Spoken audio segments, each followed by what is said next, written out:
It's a really great pleasure and honor to come here and see the amazing peoples and listening to the really great talks.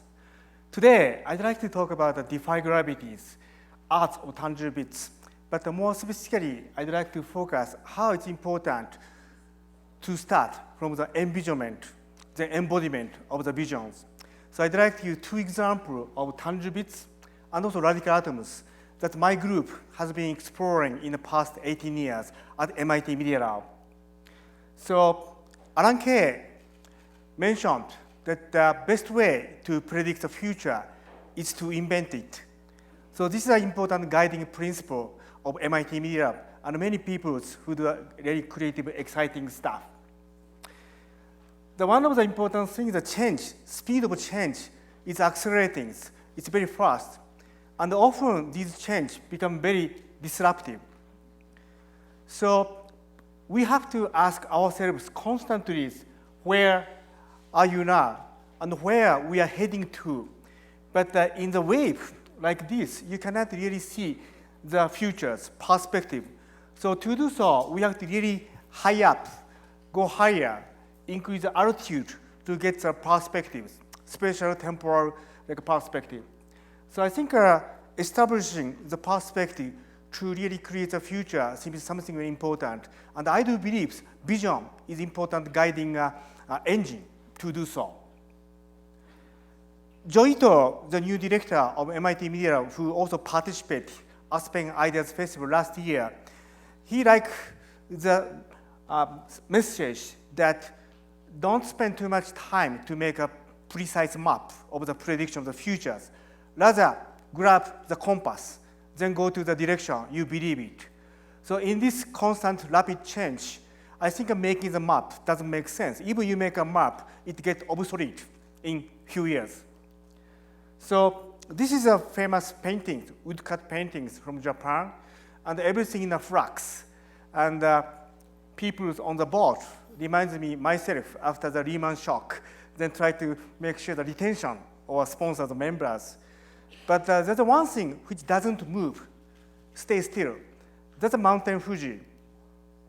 So for me, this Mountain Fuji is a kind of the vision which does not really fluctuate.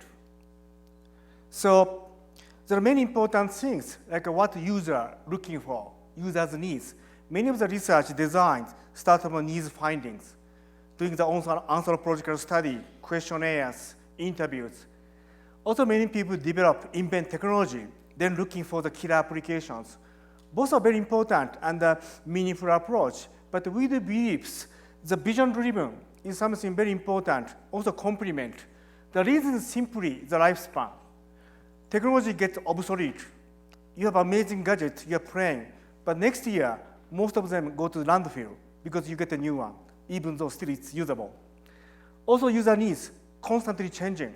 Say music, LP, CD, MP3, now it's a cloud, dramatically changing. But the things which doesn't change in that way, maybe survive beyond our lifespan, is a vision, like Barnaba Bush mimics, which became a foundation of the hypertext, which Doug Engelbart found his articles many, many years ago. So Doug Engelbart is a pioneer of the vision called collective intelligence. Everybody knows Wikipedia today, but he envisioned collective intelligence in the 40s when he was still 20s. That's amazing power. So I'd like to focus how the vision can really contribute, provide a new perspective. But let's take information as an example. Information is fundamental to really live in these eras, but nature of information dramatically changed. I use a metaphor of the running waters. It's rapidly moving. It used to be constrained in a big machine or variety of the machines like these. But information is not anymore confined in these devices. The meaning of the device is decreasing. Even your front end looks very sexy, so many nice kind of windows. It's almost empty. Most important things, behind those devices, the new ecosystems are really formed. But also this landscape is rapidly changing. This is a snapshot of my digital life, 10% of my digital life, 3 years ago. And 10 to 20 years ago, there's no clouds, no smartphone, no tablet, only there's a machine. Everything is constrained in internal disk or drive. But now information is constantly flowing. All this kind of among different layers and continents. How to design the frictionless flow or experience of service becoming very important perspective. So information as a running water is a very powerful way to see. But also important thing to do zoom out. Then you start seeing the structure, flow of the water. And also the circulation is another very important aspect. It's water circulate in the natures, but in the same way, also information is constantly being shared and recycled and reused. How many people tweeted today? Good. So your tweets want to be retweeted. It's not you want your tweet retweeted, but your tweet itself has an intention or hope. So that's a Richard Dawkins issue, like a paradigm of the meme. So information really want to be shared. So sharing is not enough. Only when information are really utilized, contribute, then your tweets, information become happier. So that's a very different paradigms. That's the reason social media has amazing implication to really accelerate circulation, reuse of the knowledge and the collaboration. So viewpoint is something very important. So my research focusing on the specific things. It's a representation of information, of knowledge. People developed knowledge about the universe using a naked eye, then telescope, so that they really understood better about where we are from, where we are in a much bigger system. So these are representation of knowledge about the solar system based on the observation of the universe using a telescope from the Earth. So this representation has amazing power in comparison with the pixels you can see on the screen, because physical, tangible. But also it's a very important feature, it's interface to your body. So that's the handle. This handle is meant to be grabbed with your hands, by your hands, so that your body becomes part of the system. So your kinesthesia to rotate, move all the planets, circulate on the sun, is a whole system.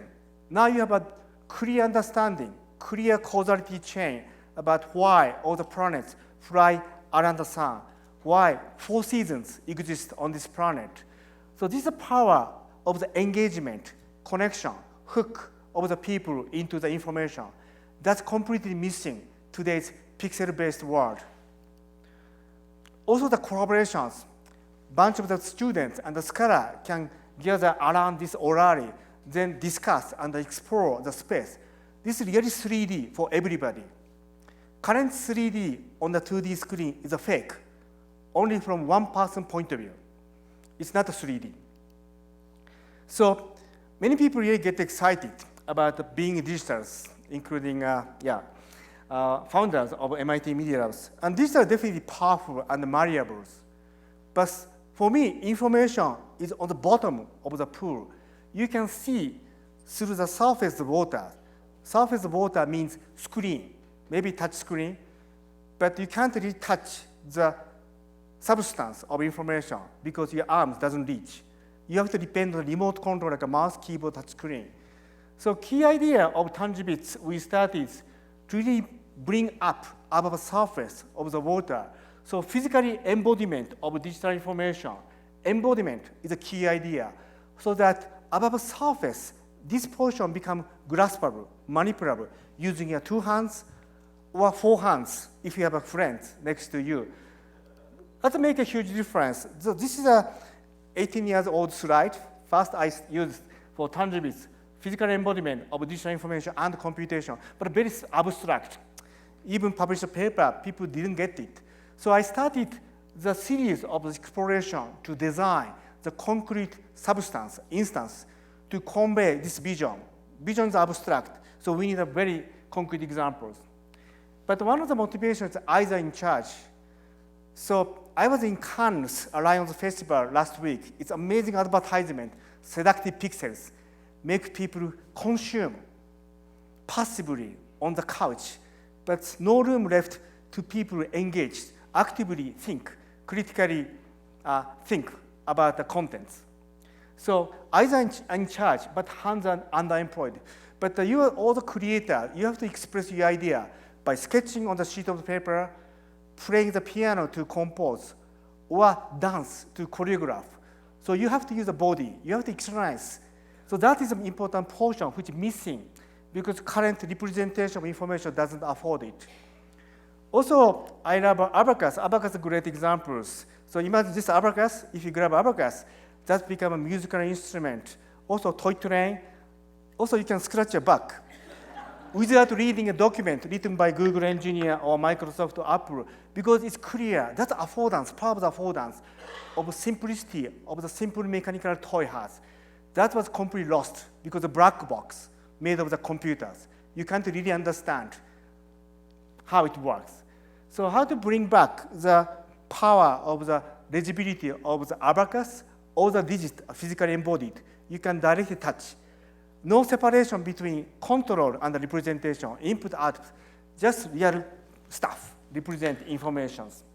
So I'd like to introduce the first application called app. That's my first PhD students. Dr. John Dakufra did 16 years ago. For professional use, this time in the field of architecture and urban planning. URP employs wireframe architectural models as the focus of a number of integrated simulations, including the generation of accurate shadows. So this shadow is a digital to computational shadows that we created. So these physical models is the tip of the iceberg. Physical model so that you can also control and touch without any complexities. But if you move these buildings, you can really explore the issue like shadows. Also, you can explore the reflection of the lights if it's a grassy buildings. Also, if you can interested about the wind, you can also simulate the flow. So here you move the buildings. Every time the boundary condition changes, the Navier-Stokes equation is recomputed, then projected back. So now you can use a hand, no ambiguity about you grab and move it. Touchscreen always has ambiguity, delay or parallax. But the power of the tangible is no ambiguities. You can just grasp and manipulate. So now this is an example of tangibles. You can do everything as a pixel, bottom of the waters. But now you saw buildings exposed to the physical world, which inviting you to grab and manipulate, to engage. So that's the paradigm of tangibles. But also I explored many different applications. So I'd like to quickly go through. So ambient media in nature. Aspen is amazing. So many beautiful information from nature, which doesn't give any stress, because we can naturally interpret. So I love wind. So using method of the wind, we made an installation called pin fields, which represents solar wind. You can get all the data from the internet about activity of sun, ionized particles flying from the sun to the earth. Then I spin the pin fields in the ceiling. So even you're talking, emailing, you can feel wind is blowing. So you can be aware about what's happening. So important things, how to really utilize your attention. Attention is the most scarce resource. Now all the GUI devices demanding so much of your attention because you can do so many things. But you have amazing peripheral awareness, especially you walk in the nature, you really reminded. So this is a startup company of ambient devices made an ambient orb. So the orb on the rooms reflect the financial market. If market's going up, yellow to green, going down, become more red. So you glance it, then if you see some issue, then you can really dive into the computer using foreground attentions. And so important things, today's all the devices is so demanding your foreground attention and competing. That's the reason you're distracted. Nature, you can really manage all these demands of attention. But think about the clock. Clock is very beautiful. I don't see any clock on this wall, but imagine if the clock on the wall, what you need is just glance it. You don't need to boot the clock. You don't need to have a remote control. You don't need to say, show the time instead of temperature or humidity, because dedicated device for only one purpose, single purpose, then occupy the one space, or check the wristwatch. So this machine has so many functionalities. From distance, you can tell what this machine is doing. So you have to come close, pay attention, then indicate what I want to do. That's a very cumbersome process. So I think a background awareness is not yet fully exploited, but amazing capability. If you go outside, you realize. So that's a very interesting direction. Sense of touch is another very important dimension. So it is so visually driven. Before this session, there's an amazing session about driving, automation or autonomous car. But we are very much interested about the sense of touch. These are in touch. Two devices, pair of the device. They are synchronized. They can be remote, but each rollers are connected by mathematical spring. So if you rotate, you feel the force over distance. So that's a mean which can transmit sense of the presence. Even you don't see a face, hearing the voice and the sense of touch, you can really feel strong sense of the presence. So many telecommunication industry try to recreate illusion of the telepresence using amazing video boundaries, visual boundaries, and audio.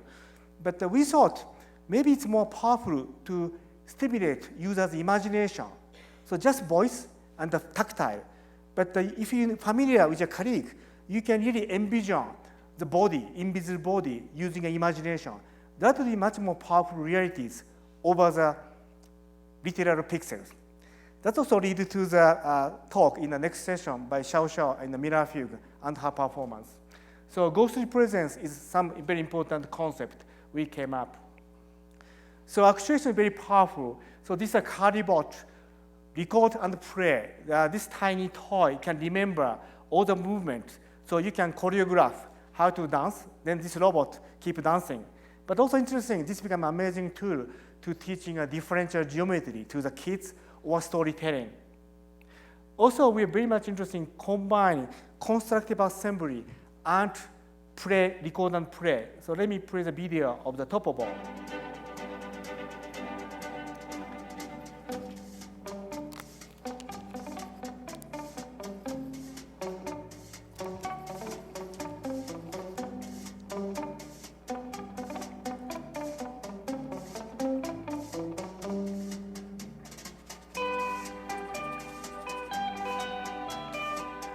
So you can create any kind of the form using passive components. We identified 5 important primitives studying about the bone structure of the animals. But snapping together, you can create a variety of static structures. But also we introduce active components, which is memory, sensor, and motors. So it can recreate the same motion again and again. So this is different from top-down approach of designing a robot, like a humanoid, more bottom-up constructive assembly. But combining these stuff, you can really explore a variety of the concepts of physics.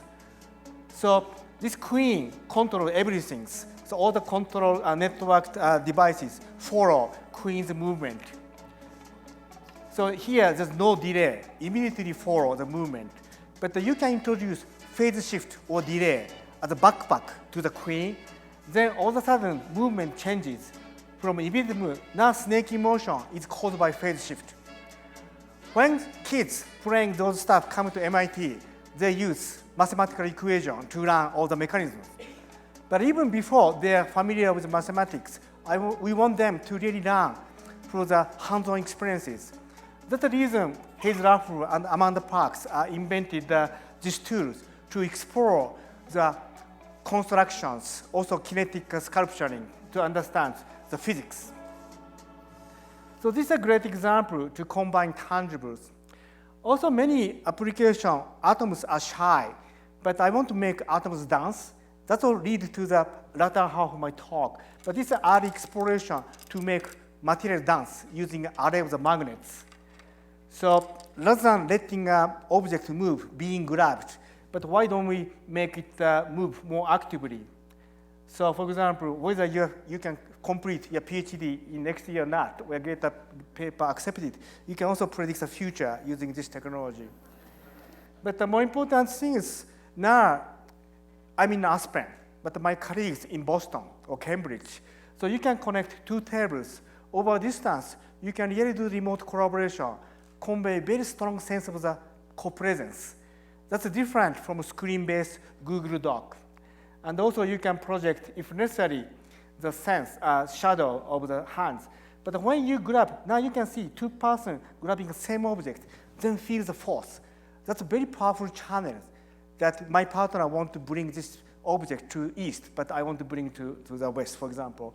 So there are a lot of interesting communication channels we can really open up using a synchronized, actuated tangible. So now I'd like to introduce a bit different piece called the music bottles.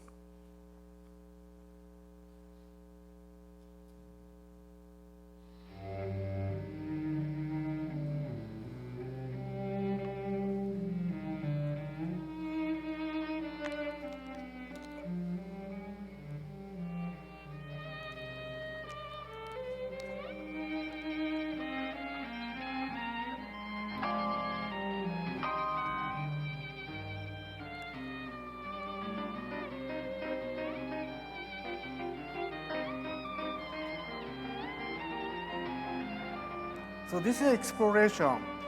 People have been using bottles 4,000 or 5,000 years. People have an understanding about the containers. How we can extend the meaning, semantics, sentiment of the bottles into digital domain, rather than forcing people to use smartphone or tablet or computers. But this project started from very personal reasons. And I have a dream to make a present to my mom, who lived in Sapporo City, north part of Japan, which contains the weather forecast of the day. So she can put in the bedside. When she wakes up, she can open it to check the weather of today. So she never used any machine, a smartphone, computer in her life, but she cooked for me, opening soy sauce bottles. Opening the bottles, the smell of soy sauce coming out. That's a word she understands and she loved. So I want to design on top of understanding the beautiful world. But she passed away 18 years ago. That's the reason I started this project, to explore how can I really deliver the power of the information through the tangible interface to the rest of us. Also, I'd like to show another interesting project about music. So a React table designed by team of the Barcelona is now used by many musicians like Björk, but its origin was this audio pad that James Patton and Benedict designed.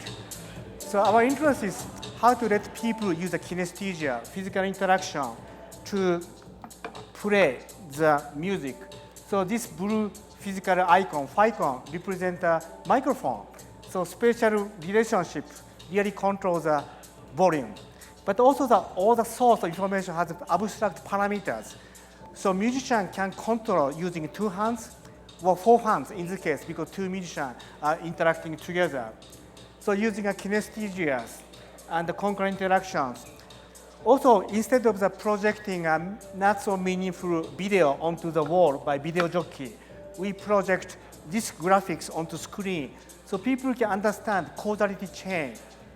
The challenge of the computer music, from distance, you can really tell where the musician doing the work or just reading email, just hitting the key, everything pre-recorded, because no clear causality chain of the embodied interaction with the acoustic instrument and the resulting sound. So how to bring back this interaction of the causality chain was an important goal for this project. Also, I play ping pong. How many people play ping pong? How many people play seriously? Okay, that's not me. I wish I can find a ping pong table in Aspen, but I play ping pong, I enjoy. But the ping pong is unfortunately a zero-sum game. But I want to change this social interaction to more enjoyable stuff. Even you can make a mistake, ball hits the net, still you can enjoy. Also, audience can enjoy. So we put the 8 microphone, now it's a piezo, but tracking the position. So you can really alter the meaning of the social interaction using this media. this is all the project, but we rebuilt using open source processing, also Arduino recently. So now many school or people's recreating. So this is a snapshot of the Ping-Pong Plus in a new middle building designed by Maki Fumihiko. And this is all the kids from my daughter's Alisa's school. But the most beautiful girl in this video is my girl. So if you identify, I'm happy to invite you to MIT Media. But the most important thing is people really captivated, jumped on the table, dancing, chasing after. But also important, you can program anything. So one day, my student had a surprise party on my birthday. Then they gave me the ping pong ball to drop on the table. Then when ball hits, happy birthday balloon appears. But they spent only 2 hours to hack. So that's a great example of the programmabilities. Many of the vision or idea was driven by the art, not the utility or not the technology, but art always drives our inspiration. So I'd like to introduce the airbrush. So airbrush is a PhD thesis of the Kimiko Ryokai's. The title is Words as a Palette. I really want to see kids the way to build a world through this interaction. So brush can also capture the texture and the pattern, even motion. So Aspen is beautiful. You take photos, but why can't you use this beauty as the source of the new creation? So in the Renaissance eras, painters were also color makers. They made their own pigments. So they have all the love to the meanings and the story associated with each pigments and the color. So now every stroke can have a story and meaning. Then you can weave all the meanings into the tapestry or fabric. So this, you can pick up exact same color using color picker of the Windows, Android, or Macintosh, but it's totally different because it comes from something you love and you care.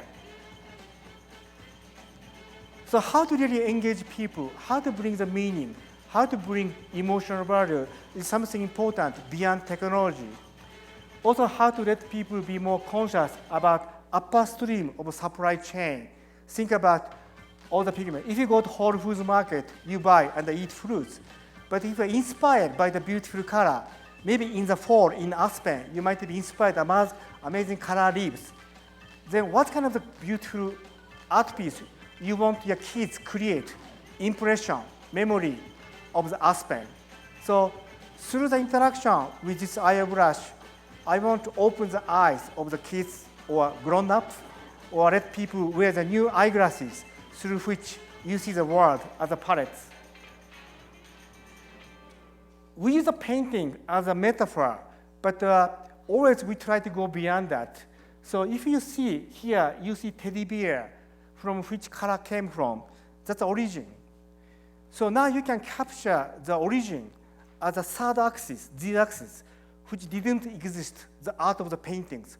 Paintings fundamentally dead ink stuck on the 2D surface, from the cave painting, the current oil paintings. But we want to go beyond that to explore the new meanings. So I thought this is great for the history, but the beauty of the kids is they don't listen to MIT professor.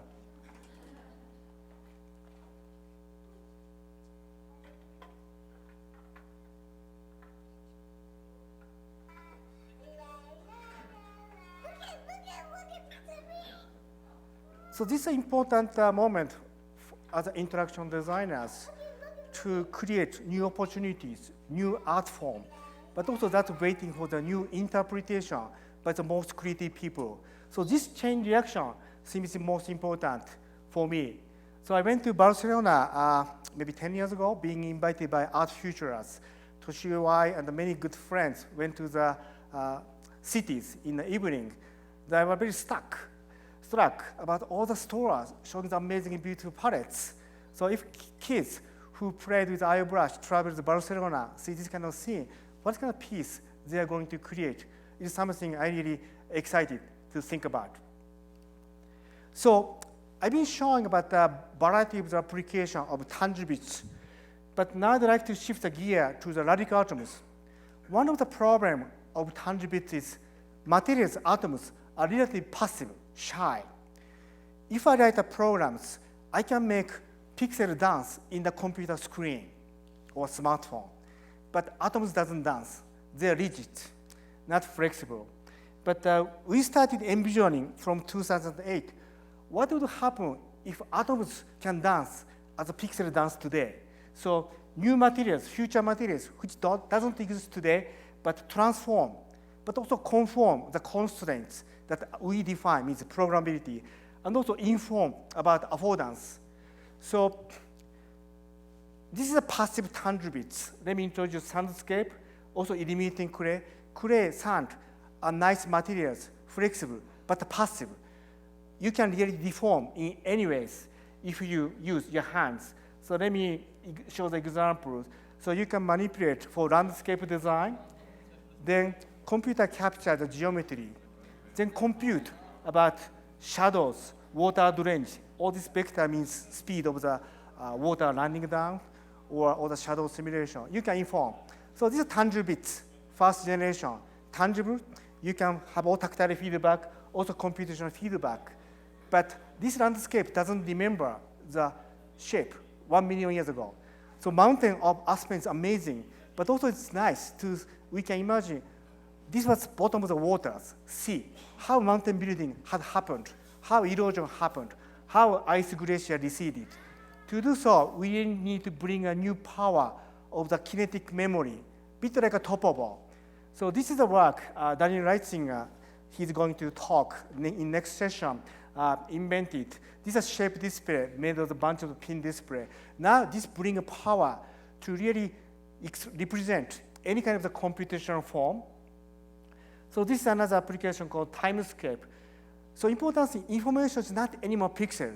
Information is more abstract, but it can be manifested in both ways. Pixels on the screen and tangible form, which invite you to touch and manipulate. So think about mountain building or erosion of the Aspen Mountains. You can really explore, travel through the time to go back or predict the future. But also you can directly manipulate like a clay. It's affordance we inherit from the clay or sand. You can also use gesture interaction to give a command in much more wider areas. So you can explore the whole spectrum of interaction with new materials, which didn't exist before. And this is the most brand new development that Daniel Reitzinger and also Sean Former just completed this spring. So this is a new 1,000 pin arrays. But because of power and the precision, now you can see the amazing intermaterial interaction that's never existed in the world of pixel. You can now move the earth. You can move, shake the ground. You can represent anything. That's also partially scary. That's another important part. So how to really make these transformer materials meaningful for us to communicate landscape design, environmental impact, or inform about all the possibility of the new information which can be manifested not only the pixel, but also the physical materials called radical atoms. So hope you can stay for the next session that you can hear more. So also I'd like to show the one more example. And because we think gravity sucks, because we're stuck on the surface, but look up above, all the space not utilized. Also outside, sky is the limit, but we can't really utilize. So we decided to invent new material called xenon. That is not on the periodic table, but it's levitate in the air. So you can grab these materials and place in the space, and it stays there. But also computer knows exactly where it is. Also computer can move it computationally. And also you can intervene. So these are new materials. Let people thinking about a new possibility which they never envisioned because they didn't consider why gravity governs us. We took it for granted. So power of the Defy gravities, don't take it for granted the pixel or iPhones or tablets or gravities. Then to come up the new meanings. We love astronomy, Kepler's laws, velocity constant, speed constant, but you can really explore. Also, you can explore the position of sun or moon to explore the simulations of the shadows of the architectures, going back to the original examples. So today, I introduce very quickly the evolution of the vision, starting from the tangible bits to radical atoms. But the most important things, many people are so happy and excited about pixels, seductive pixels, make you very passive, or sometimes active, but very, not so tangible. So everything's under the water. Through the screen, you can see it, but you can do anything without remote controls, mouse, keyboard, or touch screen. But once it becomes physically embodied, you can use all the kinesthesia, dexterity of the hands. That brings to a new level of the engagement, like a handle of the orally. But atoms still shy. To really re-engineer, revolutionize the atoms, we came to the level of radical atoms in which atoms transform and conform and reform. It may take another 100 years to make really this usable. Material hackers have to work very hard, but we can really emulate fast forward to the futures based on the vision. So I think a vision-driven research, in spite of technological feasibility or existing needs, seems very important and complement current design study because, as I mentioned, technology gets obsolete, go to landfill in 1 year. The needs constantly changing, and the customers we also don't know what we really needed. But once you start with the vision, like a Barnaba Bush mimics or diagramming about collective intelligence, we can really go to the beyond our lifespan. So envision and embody, invent and inspire is a very important path for us to design the exciting future. So I'd like to conclude the story with 2200. So I'm so excited to be here finally. I heard a lot about Aspen. Thank you to Kitty. Also my best colleague, John Midas, who was MIT middle professor, but now he's the president of RISD. That's me to come here and talk. So today, finally I met. But I have a plan. So 2050, I'm in different space. But one of my students said, Professor Ishii, you might be in the opposite coordinate, which also theoretically possible. But the most important thing is, all are gone, no exceptions. So that's a reality we have to face with. But the important thing is, this is not the end of the life or end of the world, because still world continue to exist. Then there's a people living in 2200. So as a designers and the creators, I'm always asking myself, how do you want to be remembered by people living in 2200? What will you leave for them if you're the creators, if you're the builders? Atoms disappears. Bits may also evaporate, but the vision may survive. So I think end of the retirement or end of the lifespan is not the end of the world. The future continues, eternal futures, to which we are responsible. So I think we have to really continue design to the futures beyond our lifespan. Thank you very much for your kind attention.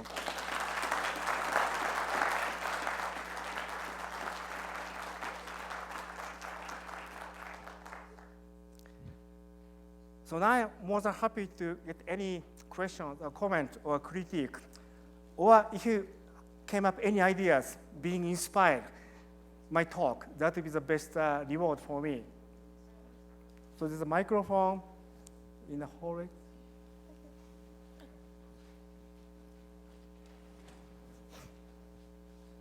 So Professor Ishii,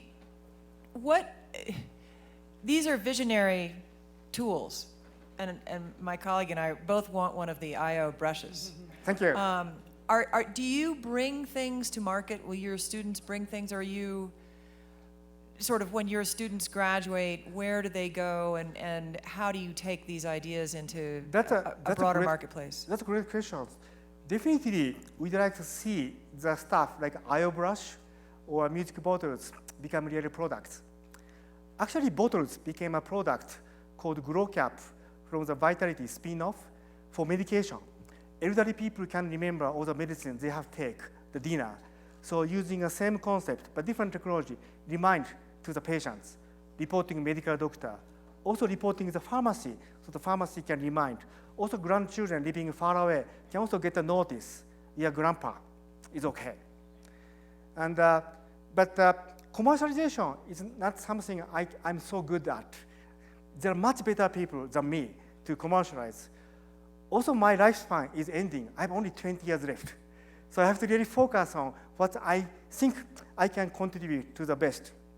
So the one very interesting story, I was in Cannes, Lions Festival last week, because this year is 10 years after the Minority Report. How many people saw the movie Minority Report? Good. So how many people know that came from my lab? Dr. John Kufra, who did the app, I showed the first example of the urban planning, is a guy who didn't go to the company or academia, but he went to Hollywood. He became a science technology advisor to envision the future of technology of 2054, I think. And so that really make a huge impact about advertising or new life or car. So that is a route we are very excited. Even you publish paper, citation limited, but the movie everybody talking about, then start thinking about, oh, this might be also in the future. So I'd like to focus on the futures, the medium to influence. So I think a movie, advertisement seems very powerful, but I'm very happy to collaborate with the people who are much better than us for commercializing and making a profit. Then bring back so that I can pay stipend, tuition on my future students. Yeah. I have a question here. Yes. First of all, you're incredible. Thank you. With the ideas that you come up with, is there ever a point as you're pursuing an idea where you haven't yet come up with the answer to make it come to life, where you move on to another one, or is it always constantly a work in progress? I think that's also an excellent question. I never want to answer to anything, but I want to come up the most exciting question, which nobody ever have asked. So asking the profound, meaningful question is far more important to give a complete answer to the boring question. Of course, battery, life cycle of the battery is very important, but I'm not the inventor of the battery. I can contribute to prolong the battery life 2.5% for next year. But the year after next year, somebody comes up with much better stuff. That's important work, but I don't want to use my energy or time left because time is running out. So I think rather than pursuing the answering to the question, perfect answer, coming up really crazy question which nobody asks us, define the gravity, seems much more interesting because its open-endedness makes people think. For example, In Touch inspired many artists. Atao Tanaka came up global string. He made amazing string penetrating the ceiling to the ground. But also there's another city has the same installation. Based on imagination, this string penetrates us to the Brazil, for example. Then if you vibrate, that's also transmitted over there. So that came from In Touch. So I really enjoy and appreciate the inspiration, chain reaction of inspiration from this open-ended question. Also, you see another instance of the ghostly presence in Xiao Xiao's presentation performance of Mira Fugue soon, if you stay in this room. Yeah. Are you currently working with any artists? And if so, what kind of work are you doing with them? And how are you collaborating? I love your question. I'm an artist. All artist, and scientist, and a designer, and engineer. So I appreciate the question because that's fundamentally important. But one thing bothered me about interdisciplinary collaboration is people have some assumption that artists work with engineer, means engineer is not expected to contribute to the artistic concept. Artist is not expected to understand feasibility or effort of the building things. It doesn't work in my lab. So all the people are Renaissance boys and girls who speak all the language and art, science, design, and engineering fluently in theory. But me, as a faculty, also have to speak one more language, business, fundraising, to translate this abstract work to the value of next quarter to the company in a capitalist country. That's tough.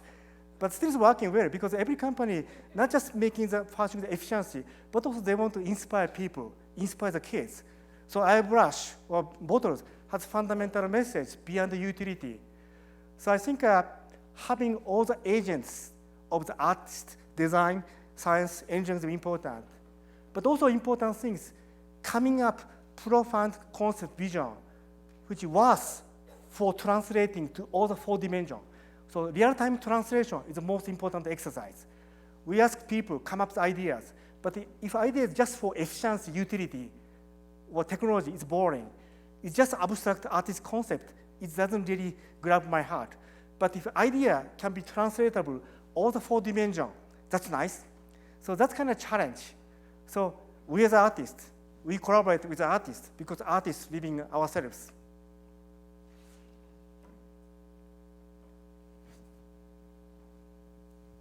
Thanks, Professor. So it seems like a lot of your inspiration for design comes from working with young kids because they ask kind of interesting, challenging questions that you wouldn't have necessarily thought of. Yeah, also I used to be young kids, so. Yeah. Yeah. But, I guess kids now are growing up in a very digital age, and we're not really sure how that will affect education, and they're not interacting with the physical world as much. And it seems like you kind of bring that back in a way. But what do you see as kind of the reason to kind of inspire your designs through work with young kids, and how can it affect kind of our education and moving forward? That's also excellent questions. If we predict the futures, all the digital native might be happy in a pixel world. But I want to show the alternative, exciting alternatives. Tangible bits never replace GUI. We knew from the beginning, day one, we never win the war because pixels are so powerful, because abstract symbolic information can be beautifully manipulated and represented using GUI. That's something we cannot really tackle. However, tangibility brings kinesthesia, embodiment, collaboration. I want to realize people also that's important things, having all the tiny screen separated. So my challenge to the Facebook is a ping pong plus, social medias. And also our challenge to the iPod is a mirror fugue that the Xiao Xiao is going to perform soon on this stage. So constantly challenging, define the gravity, showing the different view seems very, very important. Also another thing is, you don't need to choose painting or sculpture or dance. You can also create new genre of the art if you speak technology. Technological media give a new medium of the expression and a new form of art, use of beginning. So I want people not be afraid of speaking language of technology to really change the world. So separation of the art, design, technology is really the obstacle. So digital native may also see some value. Some people may also become a hacker or builders, then come to MIT Media Lab or whatever school, then start dreaming the different paths, different futures of the interaction with information and also people.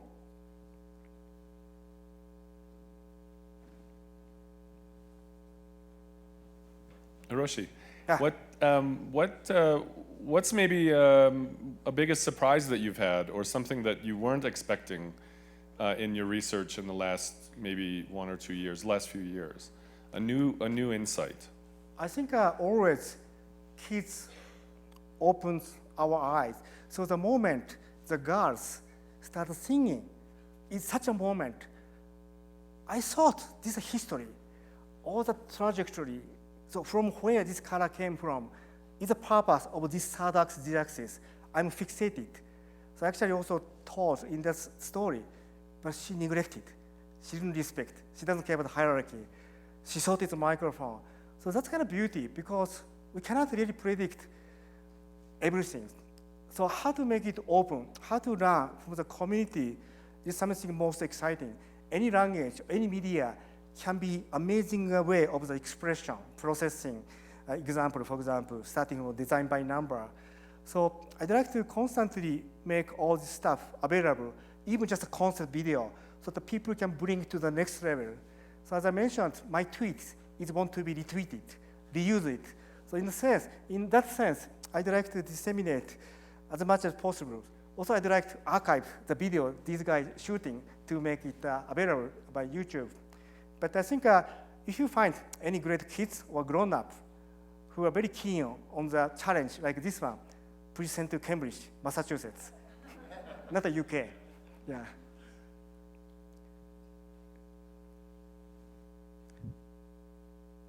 Maybe it's a good time. Okay, last questions. Yeah. Okay.